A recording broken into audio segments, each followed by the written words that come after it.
Hi, I'm Sue Westerdale. I am here in South Yorkshire in the UK, and I'm just about to do my first video of 5 short videos. I'll try and keep them short. I know that's hard for me to do, but I just wanted to sort of run through 5 basic steps to a drab to fab makeup look, and obviously we're going to start right at the beginning with a primer and foundation.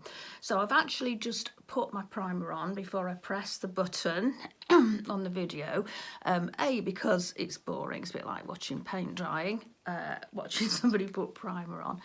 And secondly, you do need to leave it 5 or 10 minutes before you put your foundation on. So I put a hydrating primer on about 5 or 10 minutes ago. I like a hydrating primer because I've got fairly dry sort of menopausal skin, mature lady skin. It can be a bit crepey on my cheeks, and I just find that the hydrating primer really just gives that bit of moisture boost.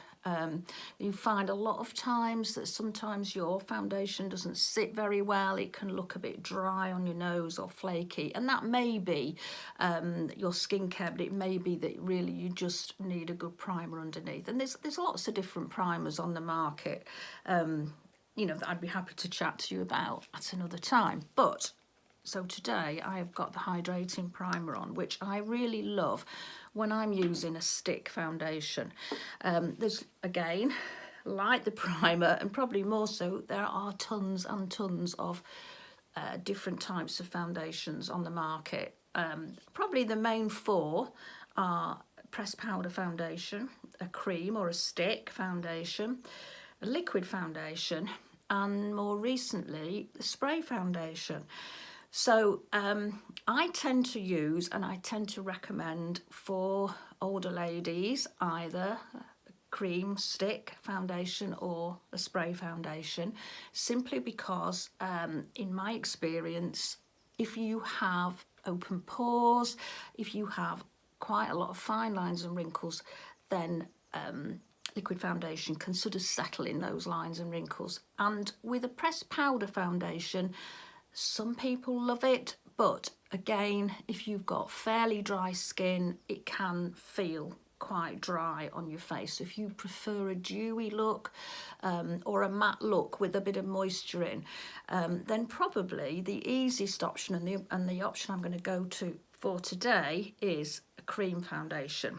Now, the one that Unique does, which I absolutely love, is it's a bit like an old-fashioned pan stick, and I'm sure most of you who are watching me remember pan sticks, or your mum wearing pan sticks. So they're absolutely brilliant because you can just literally blob them on straight from the stick, rather than having to rub it with a sponge or whatever. So I start off, and I like to be pretty specific where I put the product, and that is much easier to do with a stick, because you can avoid, when I talk about fine lines and wrinkles, any product you put on your skin, any product, whether it's foundation, concealer, powder, whatever it is, if you have got lots of lines and wrinkles, it is going to sit in it. So what we have to do is try and get a nice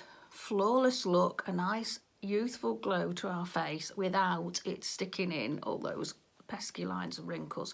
So I start off with the stick, popping it nearly all over my face. You can see I'm just sort of doing random splodges, but you'll notice that I'm avoiding right under my eyes at the moment.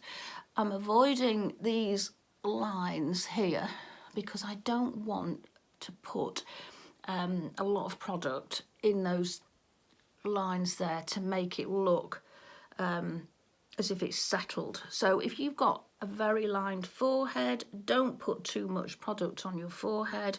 And again, if you're like me and you've got quite deep lines in between your eyes, don't daub it on anywhere where there's a lot of fine lines and wrinkles, and the same round your eyes. Now I'm going to put eye makeup on after I've done my face makeup, so I'm not going to put foundation on my eyes. Now if you do just want to wear foundation, a bit of mascara, a bit of lippy, then yes, you can put foundation on your eyes, but I would then definitely recommend that you wear a primer and that you put the primer over your eyes, because your eyelids are quite oily, and also they can be moist. You can, especially as we get older, we can struggle a bit with sort of watery eyes, so the primer will just help to keep your makeup in place, because you don't want to end up with it sort of just running off your eyes. But as I normally wear eye makeup, I don't tend to put foundation on my eyes. So the next thing I do is I take a kabuki brush, or a kabuki style brush, which is basically, I think this one is about 3.5 centimetres. So somebody asked me, do I buy a 3 centimetre one or a 4 centimetre one? And when I measured this, it was 3.5 centimetres. So between 3 or 4 centimetres. Nice quality one, sort of soft and fluffy. And this is absolutely brilliant for rubbing in your foundation. It's brilliant for liquid, stick or spray foundation. So I've started with putting the splodges, as you can see, and now from the heat from my face, because I've been chatting, it's quite sort of softened and I can get it rubbed in really well. So if your face is cold or you're doing your makeup in the morning, you can just, if you put your foundation on and just leave it for a minute to just increase in temperature a little bit, then it is easier to actually blend into your skin.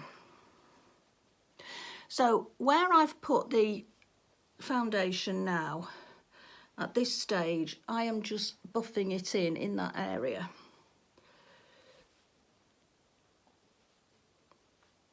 And once I've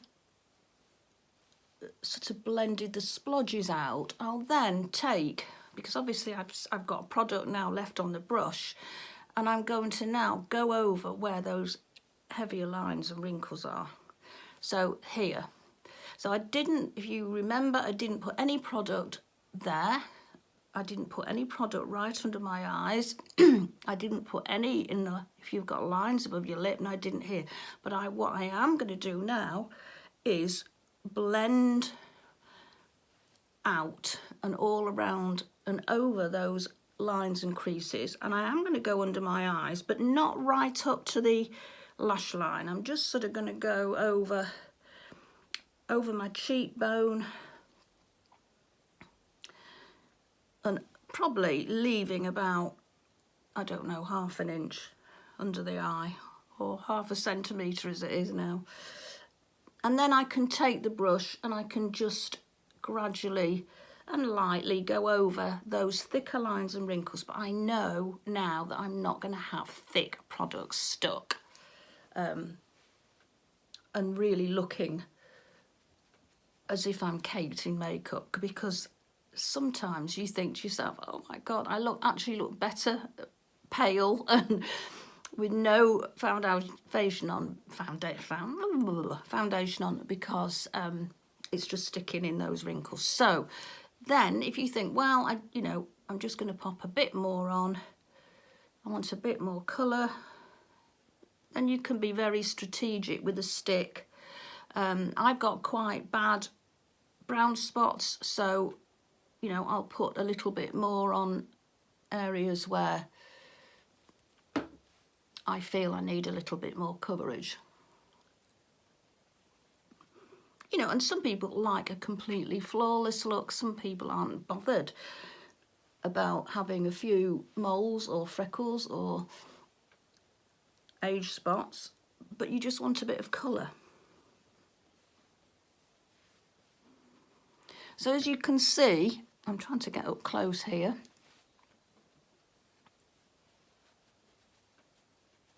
Hopefully you can see that where I've got those lines, I haven't got lots of product all stuck in them. So that his #1 video of how to apply foundation and it not settling those fine lines and wrinkles. So I'll see you next week when I'm going to talk about contouring.